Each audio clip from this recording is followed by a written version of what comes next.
Тюрмада отурдук 3 күн. Сотум болду. Канча ата-анам кыйналды өзүмдөн бурун.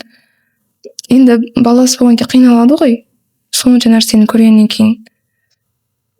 Сол аке шешелериңизди ойлаңыздар, биринчи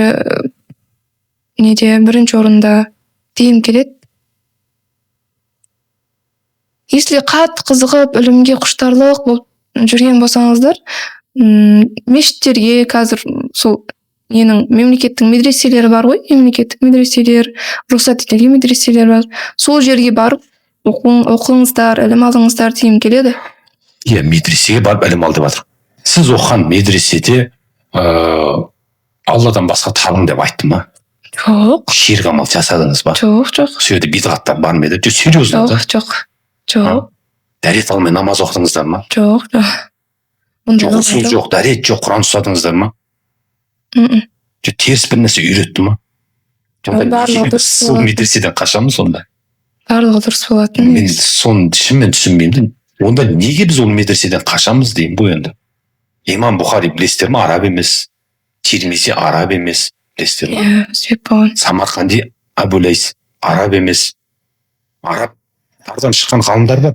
Бірақ осы Орта Азиядан шыққан ғалымдар өте көп, білесіздер ма? Бізде Шаян деген жерде медресе болған, Қарнақ деген жерде медресе болған.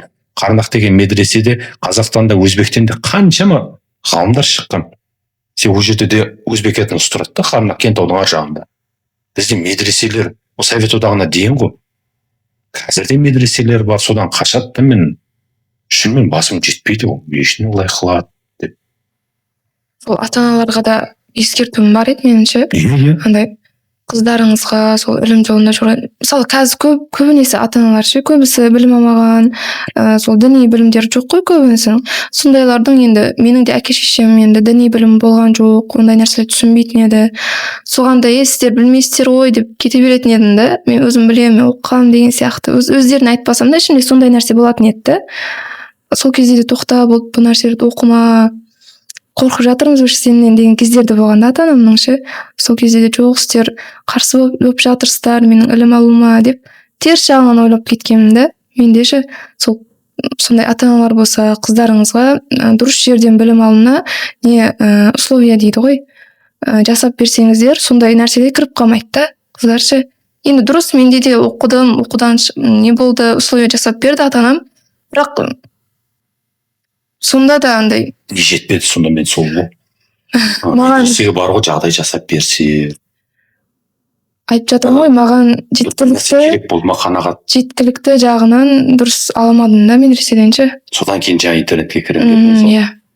Сосын бір медресені кінәламаймыз жалпы деп жатыр. Ұстаздар просто мен ешқайсы ұстазды өзіме жақындатамадым да ол жақта. Білмеймін, андай